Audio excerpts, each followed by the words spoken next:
Okay, I talk about Hedy Lamarr and how she's an example, I think, of both the way that archaeometry works in relation to bioplasma, and it's also sort of a social lesson in how we've historically, treated some of our more brilliant inventors and people who kind of dared to step out of social conventions and put themselves out there. So um, I wanted to highlight this person in particular because she was both a brilliant inventor, inventing a form of frequency hopping that's used in most wireless communications today, something I'm familiar with from my wireless industry experience, and I'll expand on that in a little bit.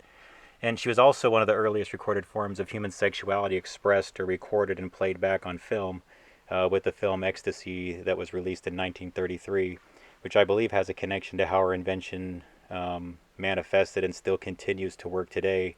And I think this will tie into the principles of the golden ratio, pi, the Fibonacci sequence, and how those numeric elements and mathematics, scientific elements, are used as everyday things that everybody practices that are used as archaeometry to bind to etheric energy, which falls within that POR, positive orgone, and DOR, deadly orgone radiation spectrum.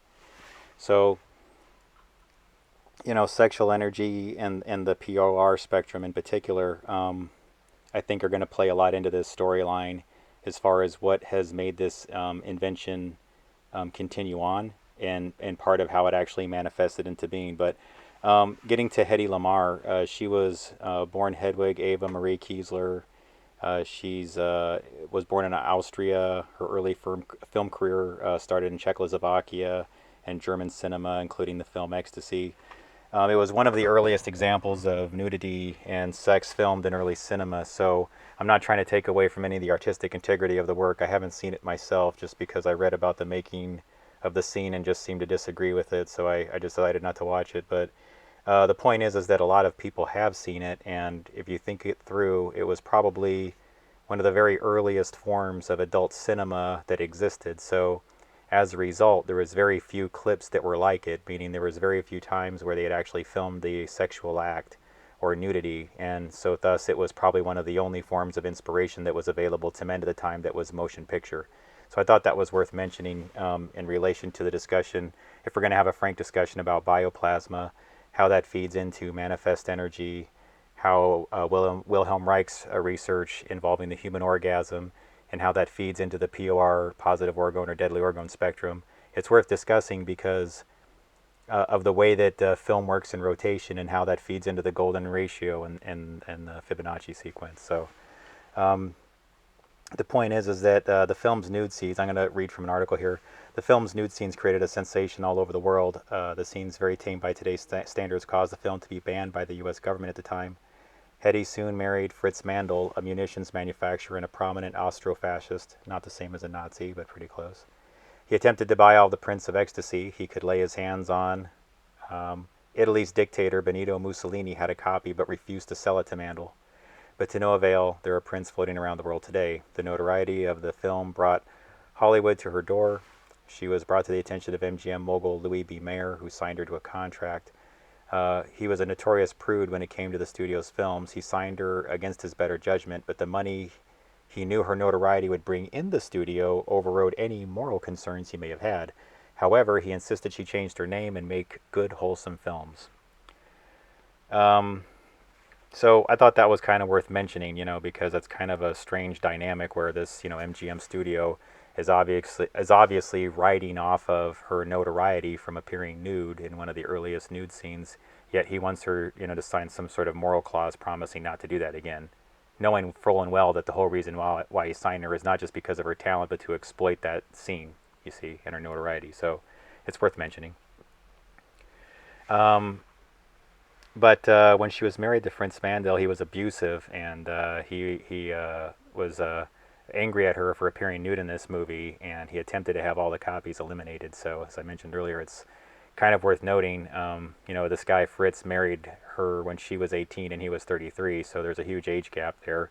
And during that time, though, even though they didn't have the best marriage, she did gain a lot of access to meetings with like generals and military professionals because he was a munitions expert. He was one of the richest people in Austria, like the third richest, I think. And so, it just gave her a lot of access to people, and she was in a lot of those meetings that were attended by people that were high-ranking military professionals. So she was a very well-traveled lady, knew a lot about the world, and specifically about the defense and communications and things like that, far ahead of most of her peers. So she divorced Fritz after their marriage became untenable. He became too abusive in 1937. And after that, of course, she met Louis B. Mayer. She contracted with him until 1945. And it was during that time at MGM Studios that she befriended Howard Hughes. And Howard Hughes, as you all know, is, had the, what was it, the great, sorry, the Spruce Goose, sorry. And, he's known for, experimental aircraft, large aircraft, being an inventor, being a little bit crazy, very, very popular. A lot of people know about him. Scorsese made a film about him called The Aviator. Um, but he helped. Well, he was actually just familiar with her inventions and became aware that she did these things. She also did traffic light improvements, and she developed a carbonation process used in things like Alka-Seltzer today. And but really, the thing that connects to really her impact on today is that she was the inventor of something called the secret communication system. It's a form of frequency hopping that's pretty much used in everything that you have that's wireless. So I'm going to read this really quick here. It says, she was a co-inventor with composer George Antheil of the earliest form of telecommunications method known as frequency hopping, which used a piano roll to change between 88 frequencies and was intended to make radio-guided torpedoes harder for enemies to detect or jam. The method received U.S. patent number 2292-387 on August 11, 1942, under the name Secret Communication System. Frequency hopping is now widely used in cellular phones and other modern technology. However, neither she nor Antheil profited from this fact because their patents were allowed to expire decades before the modern wireless boom. Now think about what a tragedy that is, because really this person's entire family and her entire legacy, this should probably be one of the richest people alive, and she died in poverty. Some more on that. It says, inspired by an early Philco wireless radio remote and player piano rolls, she worked with composer George Antheil, who created a symphony played by 8 synchronized player pianos. She invented a frequency hopping system for remotely controlled torpedoes during World War II. The invention was examined superficially and filed away. I doubt that. They actually expanded on it and developed code division multiplexing or code division multiple access, CDMA, other technologies surrounding that. So I don't really think that happened. I think they just cheated her out of her money, quite frankly. But anyways, in 1959, it was developed by controlling drones that would later be used in Vietnam. Frequency hopping radio became Navy standard by 1960. Due to the expiration of the patent and Lamarr's unawareness of time limits for filing claims, she was never compensated. Her invention is used today for Wi-Fi, Bluetooth, and even top-secret military defense satellites. While the current estimate of the value of the invention is approximately $30 billion, during her final years, she was getting by on SAG, Screen Actors Guild, and Social Security checks totaling only $300 a month. I think that's a tragedy. That's an absolute shame. That should absolutely never happen in our culture. And we've done that too many times to too many brilliant people who've contributed far too much to our society. It happened to Tesla the same way. Dies alone in a hotel room, barely getting by, while everybody's just feeding off of their ideas and their inventions. Never once giving consideration to what's fair. So did she file too late for her patents? Sure. But why didn't any companies ever come back and say, hey, we want to contribute, show you what you contributed to this invention by, compensating you somehow. Just offer it, just, fix your karma a little bit. I don't know. Sorry, didn't mean to deviate from the topic here, but, so I don't want to focus too much on that, although I really think it's worth mentioning how, this person was not treated fairly, and beyond that, she contributed far more than just those inventions, because really when you get down to it, I think part of what brought this invention into manifestation, if you're really thinking about how POR and DOR spectrum energy work, involving, orgone being the energy generated from the human orgasm. Now think about what happens when a person experiences an orgasm.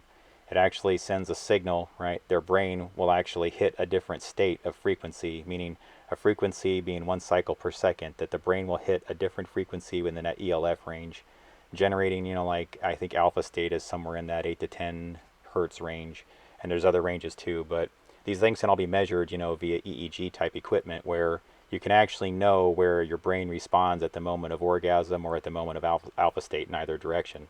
And during these events, you have different, what do you want to call it, low volt, uh, what do you want to call it, releases of energy. And if you were to wear a helmet around your head, it would actually detect these low volt condition changes, right? So since you know that there can be piezoelectric responses, electrical responses involving the orgasmic process, it's worth examining how that kind of plays into her being one of the earliest forms of, I guess you could call it inspiration or erotic inspiration, even if it wasn't intended to be that way, just by virtue of there not being many other materials and she being an exceptionally beautiful woman.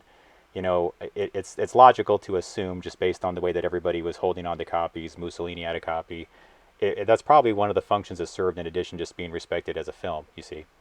And my theory is that in the process of so many men probably being focused on Hedy Lamarr, I think that they actually fed into her and actually gave her, I guess you want to call it bioplasmatic energy, to where these are things that kind of follow along etheric lines, and they will. She basically became a generator. She became somebody that could actually, I guess you could say, was kind of harvesting ideas and also capable of manifesting her own ideas. It's difficult to explain, but I think any time somebody deals with this bioplasmatic energy, it involves the human orgasm, and they're anchoring it to archaeometry, which involves mathematic concepts, which is kind of what happened here. She just wasn't aware that she was probably doing it. I doubt she did this as an occult work or anything. I think it was more that, the director kind of surprised her with that scene, so she wasn't even intending to do it, but she was also a very brilliant thinker, right? So that happened, and then it became an inspiration for all these people, right? And then in turn, she went on later to develop this invention, right? So that film reel, when it plays, right, it filmed her in that act of sex, or in the act of being nude, and then there was people that watched it in turn while that film roll was going in a spiral. And then after film, started to transfer over to videotape also goes into a spiral. VHS is in a spiral. Everything one of these processes involves going in rotation, revolutions per minute, revolutions per second, whatever the case might be. It all involves a process of revolutions going in spirals. Well, we know that the spiral is infinite, but the processes that are involved with these medias are not infinite. They stop at a certain point. So really what you're doing by playing reels, whether it be celluloid or videotape, phonograph records, whatever the case might be, is through the archaeometry, they're tapping into the Fibonacci sequence, the golden spiral, and they can actually bring inventions and ideologies and other things, whatever it might be, into manifestation. So things start to happen just based on the numbers, the numerology that they were focused on, and then having that invention binded to sexual energy, whether they were present or not, because she was the intention of focus for a number of men at that time. So in turn, it feeds into the bioplasmatic, I guess you could call it, grid energy. Does this all start to make sense as to why there's a bioenergetic grid and how that kind of connects to some of these other things we've been talking about with archaeometry and potential bioenergetic devices? Because this is kind of the way I think it's working, right? And when you really get down to it,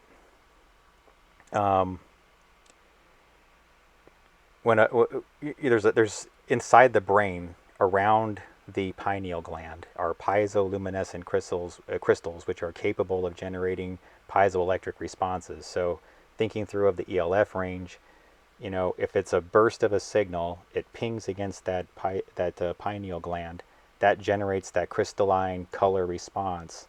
Then that's what's bringing things into manifestation, because your brain does not receive the light in the back of it, where you received a 3D image that's projected into your visual perception, you see?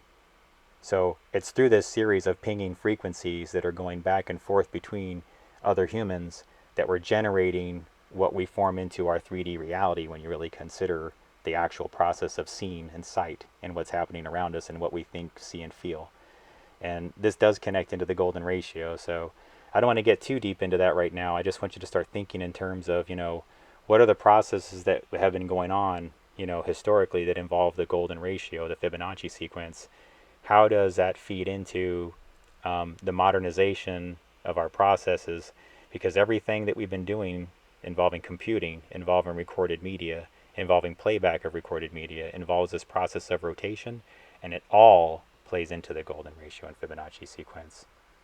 And so the archaeometry of Hedy Lamarr's invention is kind of within this infinite spiral and is part of what's making the technology work right now. So it's just, I think this is worth mentioning because it's both an example of how we disregarded a very brilliant woman, both for her intellect and for what she gave our society through, opening people up to a different form of sexual expression, even if she didn't intend to be the deliverer of that.